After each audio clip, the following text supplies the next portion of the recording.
Hello, in this video tutorial we are going to make a simple clap switch circuit by using 555 timer IC. So let's get started.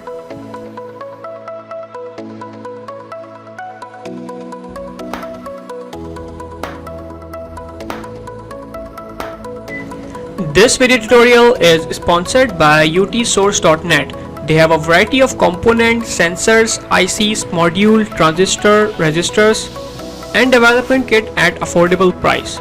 So just visit the website and order your component for upcoming cool electronic projects.